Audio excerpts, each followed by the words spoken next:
Hey everyone, welcome back and happy Wednesday. Oh my God, I thought it was Thursday. It's not Thursday. What am I saying? All right, guys, we're back to talk about Andy Cohen, who is addressing the reality reckoning of it all and so much more. But I thought it was interesting, and I want to go through the whole article with you guys and kind of see what you guys think. But as you guys know, Jason and I are still in the middle of our move. Pippa, come here, baby. We still have our puppy, and now we're trying to crate train. As you can see, the big crate in the background. Furniture is moving out. Somebody just asked me, Adam, I thought you moved. Is that a fake background? It is not. This is my living room that is currently empty with nothing but puppy stuff. One chair and a bone. But we're going to get into all of it. Smash that like button, show some love, and let's jump right in.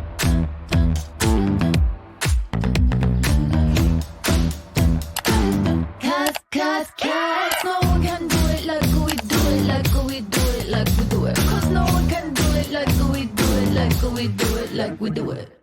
All right, guys, before we get into it, just know we have Rose Forever that we partnered with because they've been absolutely amazing. And we have Mother's Day coming up, guys. So if you don't know what to get your mom or somebody who is like a mom in your life or just somebody you want to get a gift for, they gave me a phenomenal code.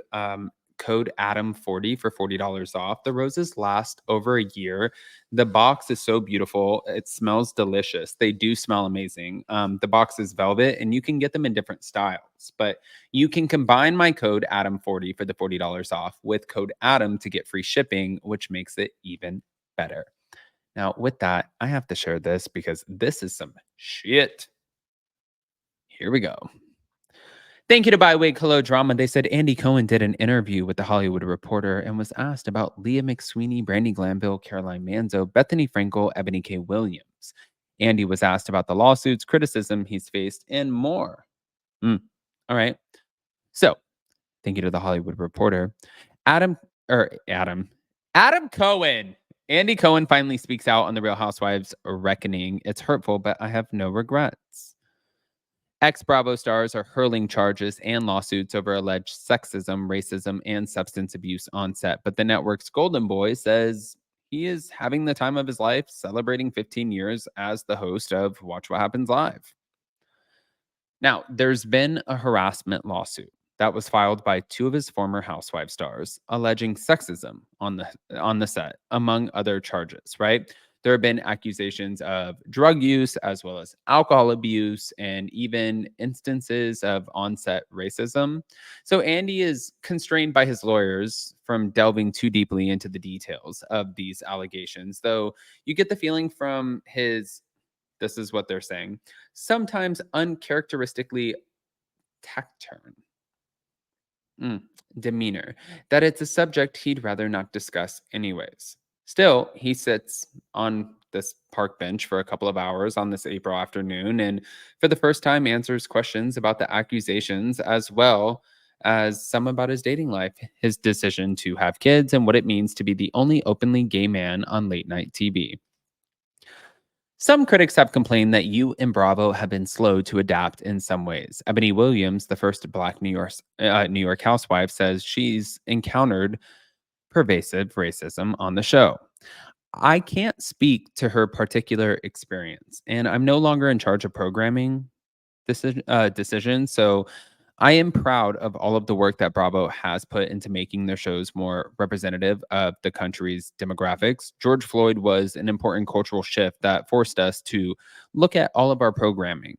Bravo made it a mandate to diversify its shows. I mean, they had a show, Summer House. It was like a bunch of white people in the Hamptons. Southern Charm was a bunch of white people, Tom Catting in Charleston. And they thought, why are a lot of the shows so segregated? They decided that there needed to be more representation across the dial, and they did it. Okay. I mean, listen, great answer.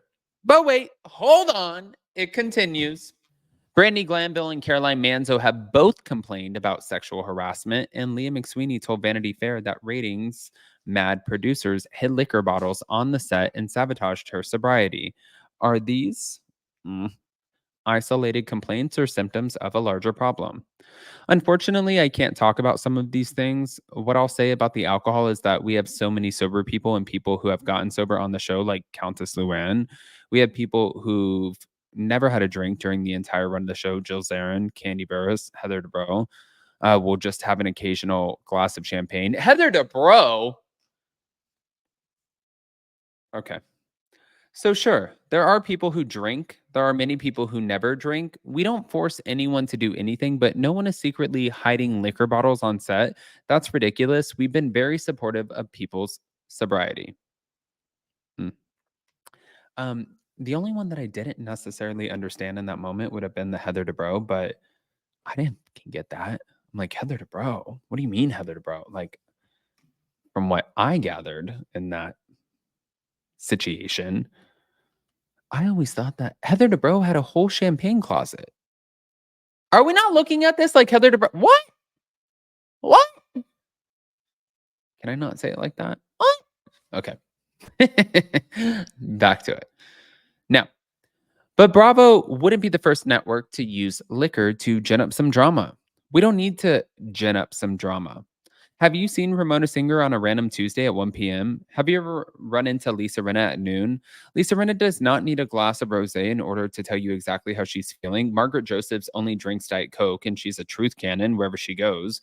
I don't think Teresa Giudice would say that it was the red wine that caused her to flip the table. We started filming the reunions at 6 a.m., for God's sake. Like, pretty much saying we are not getting plastered. There are now calls for reality stars to be unionized, with your old friend Bethany Frankel leading the charge. The housewives have made Bravo millions by opening up their lives to the cameras. Shouldn't they be paid as much as actors?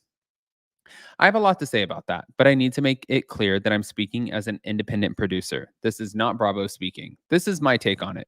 If you look at shows like American Idol, Survivor, The Bachelor, or Below Deck, 90% of or more of the reality shows on them, the reality stars on them, are for 1 season or less. Also, acting is a full-time profession. You don't go to school to be a reality star. Reality stars typically have other jobs. They're bar owners, they're designers, they're doctors. I think the way that Bravo pays people is that it's a buyout. They're buying them out for a show that can be distributed in certain ways, and the longer you stay on, the higher your salary gets. And salaries for people who have been on a long time are really high. Look, you're not drafted into the Real Housewives. You either want to be on the show or you're not. And you either see it as having something, like some sort of greater benefit, or you don't. You have business that you're trying to launch, or you have a music career that you're trying to launch. You want exposure. And so you say, okay, I'm going to go look at this for the long game and maybe parlay my exposure on the show into other lucrative opportunities. And many of them do just that. Now, you had close ties to some of the critics. Bravo helped make Bethany a multimillionaire. Have you felt hurt by some of the criticism that you've received? Do you have any regrets on how you handled anything? I'm a nostalgic person. I'm someone who appreciates everyone being on the same ride. I'm incredibly proud of the close relationships I've built in my 20 years at the network. I'm super proud of what we built and everybody who's been a part of it. I think that most people involved with these shows have been very grateful for the platform, but there will always be a few with complaints. And obviously, it's no fun to be a target. So, yes, it's hurtful, but I have no regrets about the way that I've handled anything. I think everything happens in your life um, that happens in your life informs the next thing that happens in your life. And that's the way that I look at this. I know what the truth is, and I know how I've conducted myself, and I walk tall every day in that. There are legions of fans who are passionately devoted to the brand. It's a tonic that helps get through the pains and obstacles in their lives. And when I get on stage at BravoCon, I was just blown away. 35,000 screaming people who came in from all over the globe. It was an intense experience that helped me put all of this in perspective. Boom.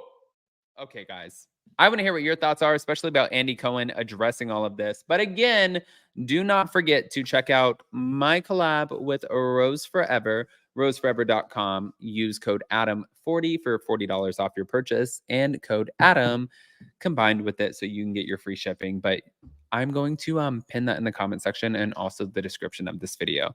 I love you guys, and we'll see you next time.